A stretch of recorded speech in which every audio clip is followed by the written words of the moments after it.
Good evening and welcome to Viewpoint. Later tonight we speak to students and teachers as years 2, 6 and 10 return to the classroom.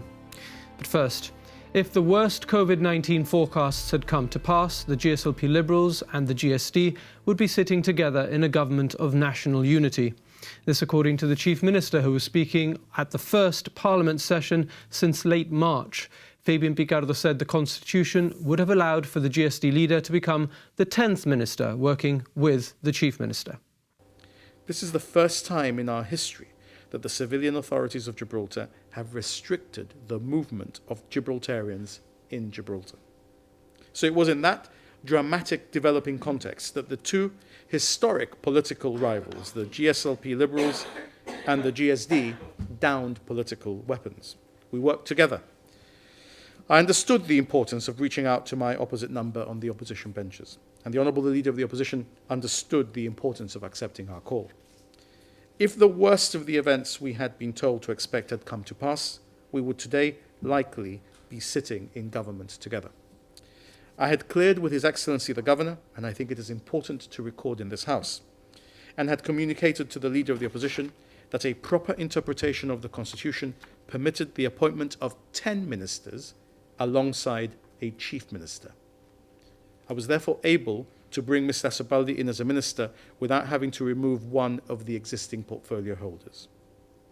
We were close, but in the end, it was happily not necessary. Not because we would not have been able to work together, but because we did not see the worst materialize. And we found, Mr. Speaker, also a way of working together without that final step. We were, I think, both pleased to have been able to avoid crossing that Rubicon, but it's an illustration of just how dangerous the position potentially was.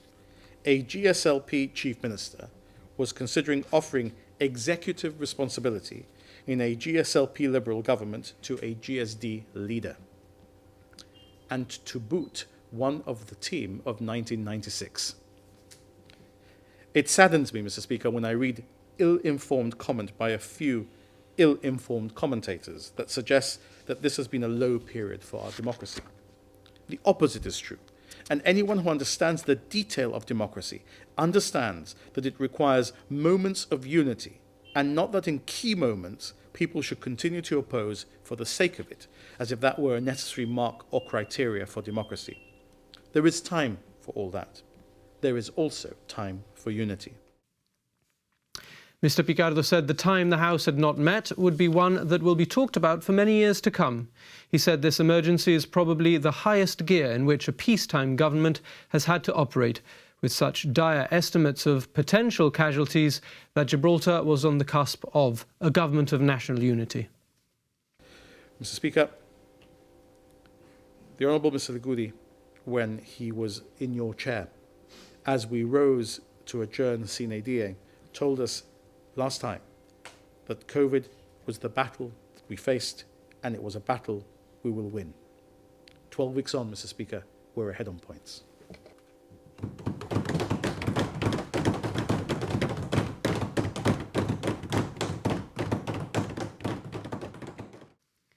Mr. Picardo said a new Unlock the Rock document will be issued in early July to cover the process to come after the 1st of August, and he anticipated a final instalment from Task Force Future, with more measures being announced for businesses beyond the 30th of June. The Chief Minister warned, however, that what lay ahead may be even more daunting than what is behind us. He said we need to move away from the comfortable and stretch ourselves, concluding that this has been a time of great strain for the community, but also a time of great success.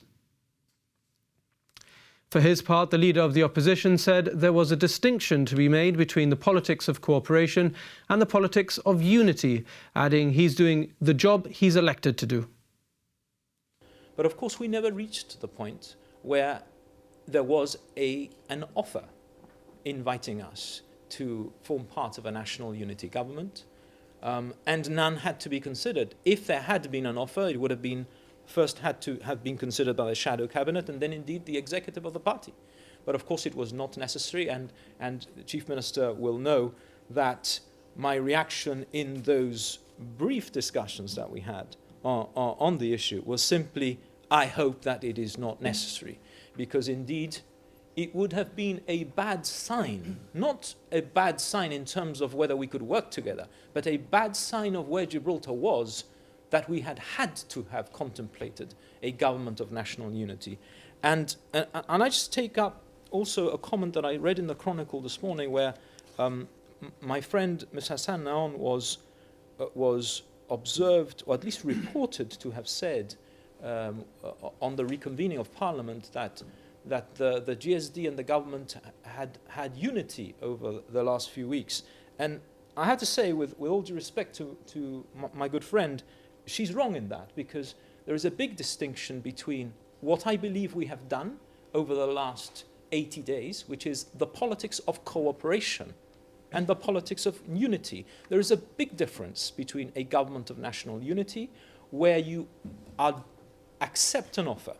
First, the offer has to be tendered, then it has to be accepted, and then you, in effect, merge into the executive and you accept the collective responsibility of that because you are a member of that government. We have not done that. We have had the politics of cooperation and the public interest, always reserving the right to disagree, always reserving the right to disagree publicly. And the decisions, while we have been consulted, were decisions, of course, of the cabinet. I may have attended, but the decisions themselves were not decisions on which I voted, because, of course, they are the decisions of the government, and we are not part of that government. I went for a walk to Sandy Bay on Saturday, and I zealously wanted to be very careful that I stuck to the public health advice, so I actually timed myself on the stopwatch. I got engaged into a conversation with someone when I was on the sand, and it took so long that by that time I looked at my watch and I was on 27 minutes. I hadn't had time to even take my shoes off.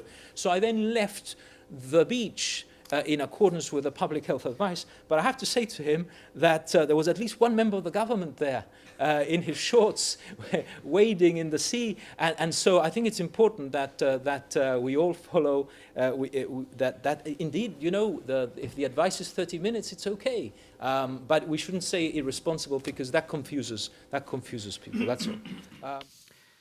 The third speaker today was the Together Gibraltar leader, Marlene Hassan Naon. She invited the government to engage with her after claiming to have been banished from the joint COVID cabinet meetings. She said, having won 20.5% of the vote at the last election, she didn't feel democracy had been served. A crisis such as this pandemic calls for heightened awareness, maximum representation and scrutiny to ensure the common good. My party suffered as a consequence being left out of many cross-party briefings and meetings between the government and the opposition. The 20+% of the electorate that entrusted me and my party to defend their interest was left banished from the discussions on the management of the pandemic, a move that sadly, or maybe even conveniently, was never protested by the official leader of the opposition. All the while, government professing the importance of not playing party politics. This does not reflect a truly strong, constructive and representative parliament. Ms. Hassan Naon also said Gibraltar's handling of the pandemic so far was something to be proud of, adding her party has made a humble and meaningful contribution. The Together Gibraltar leader said, however, that the current unlocking strategy feels as though it is beginning to fall apart because of mixed messaging and a lack of enforcement. She said, should the government want to engage with her, she would roll up her sleeves whenever needed to help the community through this crisis. The Speaker had some moving words of his own, reflecting on his own experience of being intubated in intensive care. Melvin Farrell said Gibraltar owed a great debt of gratitude to the GHA, Public Health Gibraltar, and all who've worked hard in response to this pandemic. Adversity. I believe we would not have achieved this surprising degree of success in combating the virus had it not been for the fact that in Gibraltar's time of need, the whole community has stepped up to the plate. The observance of the tough lockdown measures have greatly contributed to this success. Our community's sense of responsibility and duty have once again come to the fore. From the outset of this emergency, the GHA worked round the clock to ensure that we were as prepared as possible to deal with this very real prospect of an onslaught from the deadly virus. This took me back to June of last year, when I became critically ill with viral meningitis and spent some time in the ICU. I was told I was intubated on a ventilator, that everyone, including my family, were required to wear PPE. This has brought home the fact that our doctors and nurses face the threat to their health and well-being, not only at a time of a national health emergency, but on a daily basis. I wish to thank the Director of Public Health and the Acting Medical Director for their invaluable service in preventing a considerable potential loss of life.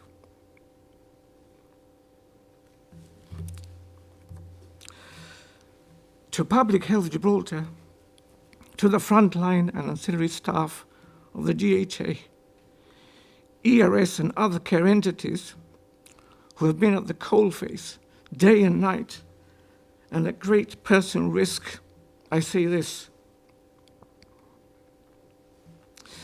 without your expertise, dedication, and sacrifice, things could have turned out very differently. Gibraltar owes you a huge debt of gratitude. And Parliament moved on to questions this afternoon after a 2-month absence, and of course it was COVID-19 again taking centre stage. The session began with the laying of reports, including the annual policing plan and the Mental Health Board report. Parliament questions then returned, and it was largely back to business. The new dynamic brought about by the pandemic was evident, but the usual barbs were delivered with good humour. It was revealed that the government is looking at models to be able to continue offering the stay and play facility, but the summer sports and leisure programme will not be taking place this year. That we will be having separate groups working in different areas, so that this, at least the social distancing, and we will have like a bubble where you have the carers and the children working in a group, and that group will probably stay together through the summer, so therefore there is no contacting with others, and it will be in different locations where they can work. So they will be rotating the locations, but they will also be rotating with the staff, and that's the sort of model we're looking at for the safety of the children. And it's important that, like I said in my answer, that we have both the staff and the users have to be looked after properly. We've got to make sure that it's done in the proper manner. We're not going to rush into just for the sake of doing it.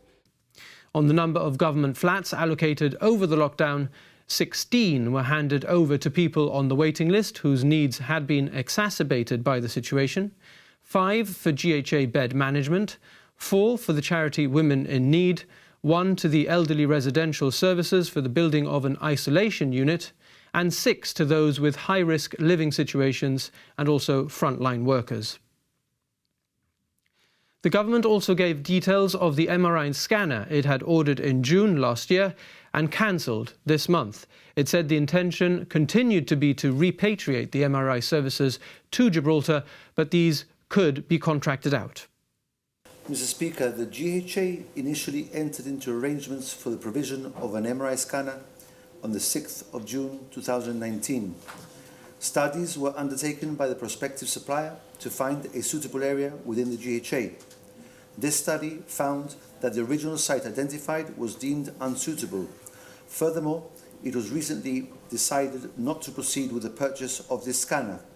The order was subsequently cancelled on the 11th of May 2020 in the interest of ensuring that Gibraltar gets the right scanner capability.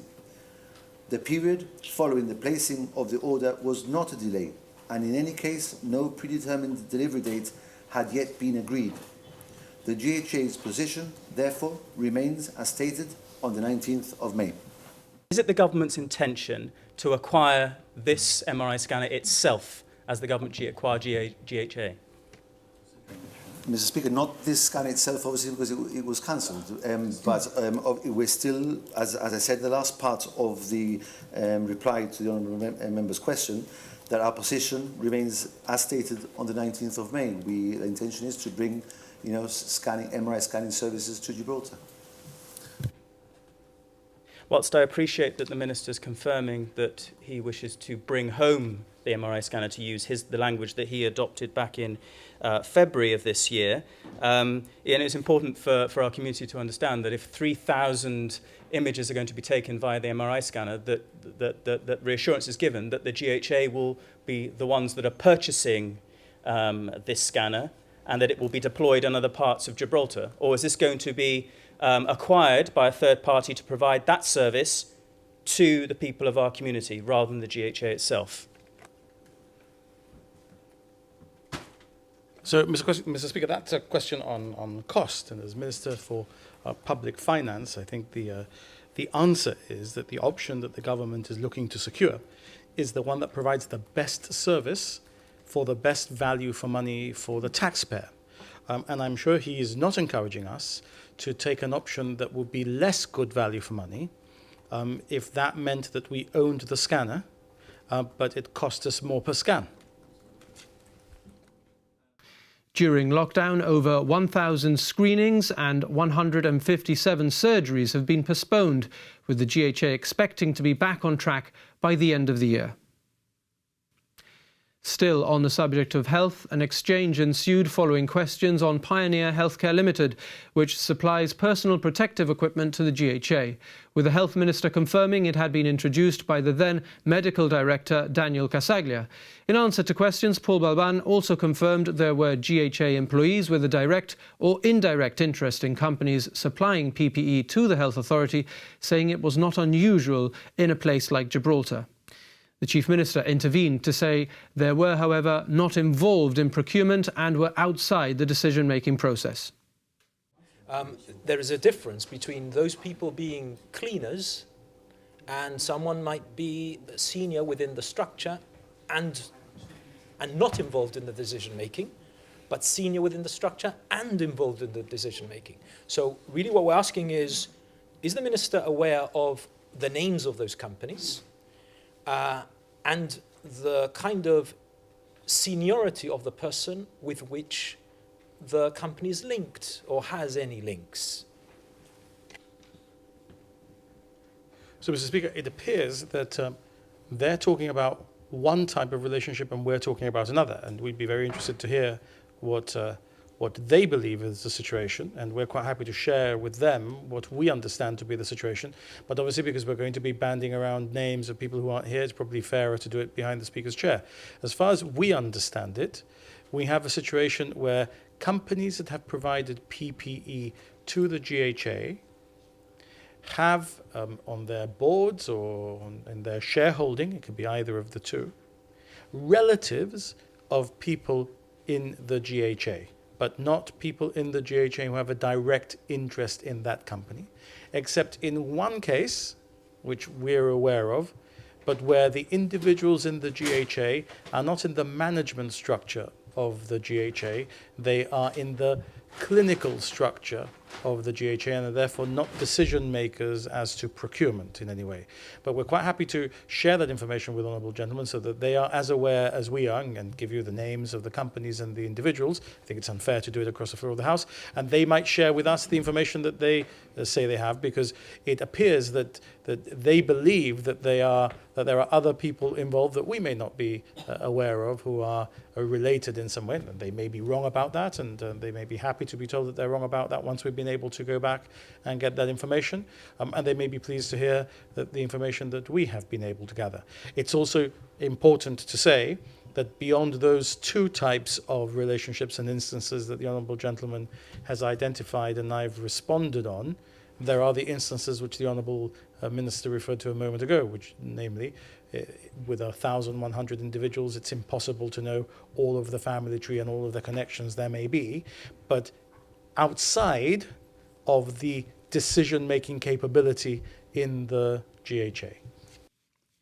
The number of available swabs and therefore testing capability was also revealed. There are currently over 25,000 swabs and the ability to perform almost 54,000 tests. More are on order and should arrive in the next 4 to 6 weeks. The GHA has also ordered enough reagent from suppliers to carry out an additional 42,000 tests via the different assay platforms available to it within its laboratory. Supplies of reagent are received weekly. With the current orders placed, the GHA will be able to perform a further 35,000 tests. Mr. Speaker, in answer to question 241, it's yes, sir. 55,000 antibody tests have been ordered in batches of 5,000. Some are already on the rock and ready to go. When these can be used will be up to Public Health Gibraltar. Antibodies take time to develop, so testing prematurely would be a waste. However, the tests do have a short shelf life, with after the summer mooted as a possibility for the starting of testing. In answer to a question from Ms Hassan Naon, the Health Minister also revealed there's been a study into the mental health impact of the lockdown, which would inform policy going forward. Does government have any concrete plans to boost mental health support and facilities post-COVID-19 and as a result of the mental health effects of the crisis? And if so, what are they? Mr. Speaker, the government has already carried out a study which looks into the potential impact the COVID-19 lockdown may have had on the mental health of our community.